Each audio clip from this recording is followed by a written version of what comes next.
Hello दोस्तों, तो आज हम यहाँ पर CSIR नेट जून 2022 का एक क्वेश्चन सॉल्व करेंगे जो कि आपका सितंबर मंथ में अभी जो एग्ज़ाम हुआ था ये क्वेश्चन वो है।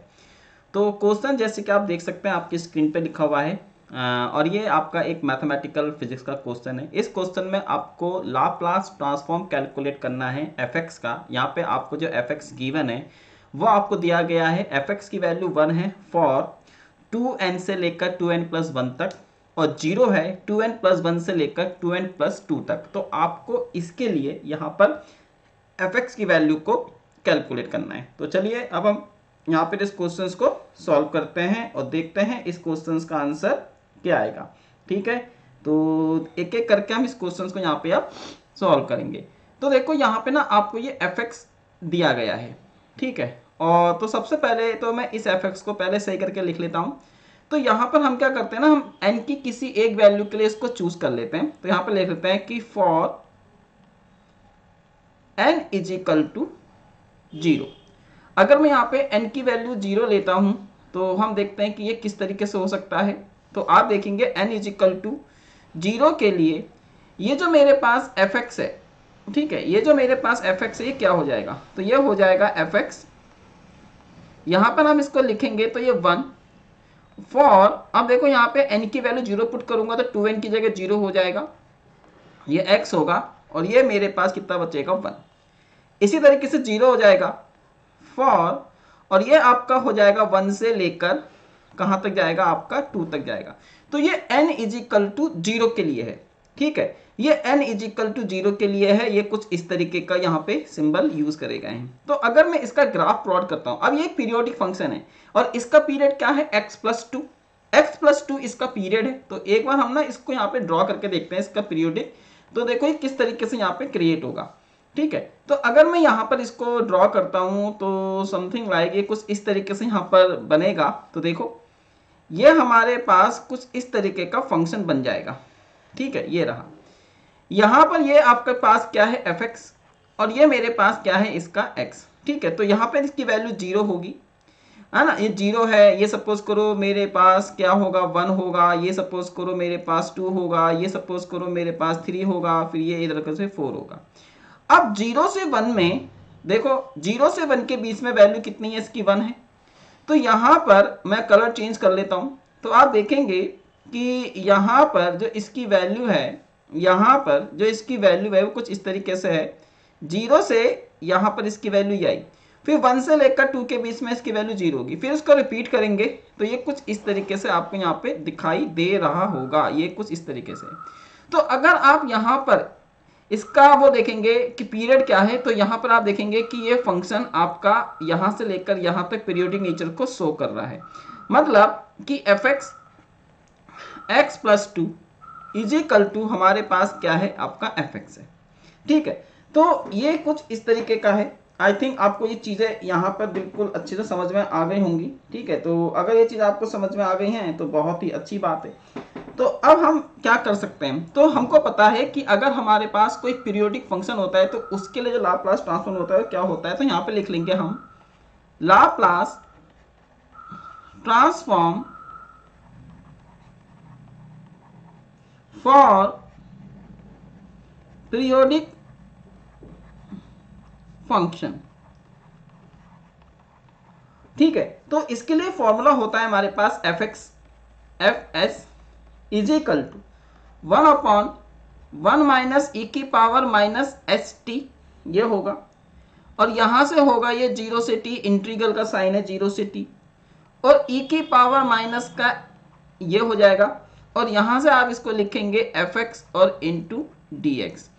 अब आप कहोगे सर यहाँ पे t कितना है, तो देखेंगे यहाँ पे जो हमारा t है वो आपका कितना है 2, क्योंकि यहाँ पे पीरियड कितने का है 2 का। तो ये हो जाएगा हमारे पास f। अब देखोगे हमको यहाँ पे जो क्वेश्चन कैलकुलेट करना है ना, हमको यहाँ पे आंसर निकालना है किसमें, आपका y की टर्म में।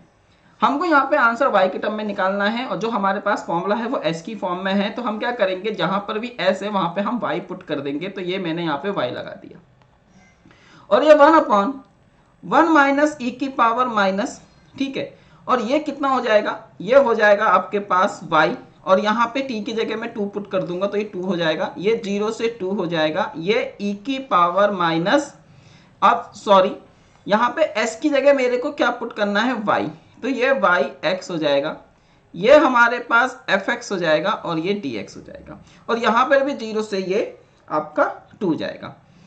अब हमको करना क्या है, यहाँ पे इस इंटीग्रल को हम ब्रेक करके लिख लेंगे। तो ये तो मेरे पास हो गया है आपका fy, ठीक है, ये आपके पास है 1/1 माइनस e की पावर माइनस, और ये आपके पास कितना हो जाएगा 2y, ये हमारे पास 2y हो गया।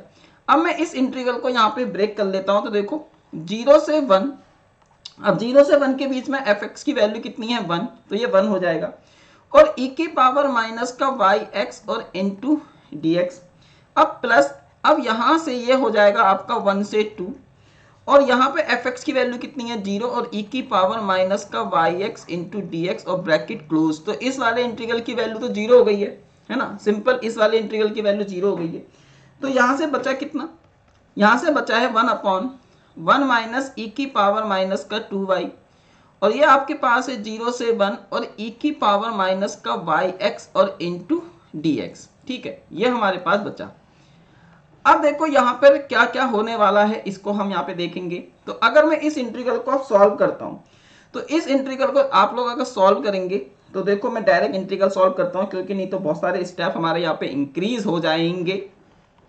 तो ये कुछ इस तरीके से होगा, और यहाँ पर इसकी जो वैल्यू होगी वो e की पावर माइनस y और e की पावर 0, ठीक है, ये आपका इस तरीके से आएगा। अब अगर मैं यहाँ पे माइनस का साइन कॉमन ले लेता हूँ, अब अगर मैं यहाँ पर माइनस का साइन कॉमन ले लेता हूँ, तो देखो क्या हो जाएगा, तो ये कुछ इस तरीके से बन जाएगा 1 माइनस e की पावर माइनस y और डिवाइडेड, और सॉरी इसमें ना साथ में एक आपका नीचे y भी आएगा, अगर हम इसको इंटीग्रेट करेंगे तो एक y आपका नीचे भी आएगा, क्योंकि y यहाँ पे कांस्टेंट है, x के रेस्पेक्ट में इंटीग्रेट कर रहे हैं, तो y आपका यहाँ पर कांस्टेंट है, ठीक है। तो ये कुछ इस तरीके से यहाँ पर हो जाएगा। तो यहाँ पर ये आपका कुछ इस तरीके से है, तो ये हो जाएगा y, और आप इसको लिखेंगे 1 माइनस e की पावर माइनस का 2y, ठीक है। तो ये आपका कुछ इस तरीके से यहाँ पर आ जाएगा। अब इसको आप थोड़ा सा और फर्दर सॉल्व करोगे, तो e की पावर माइनस y, और ये हो जाएगा e की पावर y माइनस का 1 डिवाइडेड बाई, ये हो जाएगा e की पावर, आप यहाँ पे इसको लिखोगे माइनस का 2y, और यहाँ से ये हो जाएगा e की, और आप इसको थोड़ा सा और इसको अगर सॉल्व करोगे तो ये हो जाएगा e की पावर, यहाँ से आएगा 2y माइनस का 1 और इंटू y। देखो पहले तो आपका आंसर यहाँ पे आ चुका है, लेकिन हमको अपना ऑप्शंस मैच करवाना है, इसलिए हमको ये चीजें करनी पड़ रही हैं, ठीक है। तो अगर मैं इसको थोड़ा सा और अरेंज करके लिखता हूं, तो ये कुछ इस तरीके से आ जाएगा। यहाँ पर आपके पास e की पावर 2y ऊपर चला जाएगा, ये बचेगा e की पावर माइनस का y, और ये हो जाएगा e की पावर y माइनस का 1 और डिवाइडेड बाई e की पावर 2y, ये हो जाएगा माइनस का 1 और इंटू y। और अगर मैं इसको और आगे फर्दर सॉल्व करता हूं, तो e की पावर y, और ये है हमारे पास e की पावर y माइनस का 1 डिवाइडेड बाई y और e की पावर 2y माइनस का 1।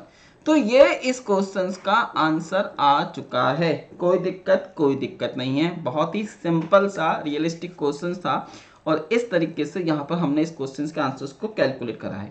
अब एक बार अगर हम ऑप्शंस देखते हैं, तो यहाँ पर अगर आप ऑप्शन देखोगे तो ऑप्शंस में आपको क्या मिल रहा है वो आप एक बार चेक कर लो, ठीक है। तो ऑप्शंस में आप देखोगे यहाँ पर, तो ये आपका ऑप्शन है e की पावर y और y प्लस 1 और y e दिस। तो ये आपको यहाँ पे इस तरीके से आंसर दिया गया है, मतलब इस क्वेश्चन का जो राइट आंसर है वो हमारे पास है ऑप्शन डी, ठीक है। तो ऑप्शन डी इस क्वेश्चन का करेक्ट आंसर है। तो ठीक है फ्रेंड्स, अगर आपको इस टाइप के वीडियो चाहिए तो आप मेरे को कमेंट बॉक्स में बता सकते हैं, ठीक है। Bye bye.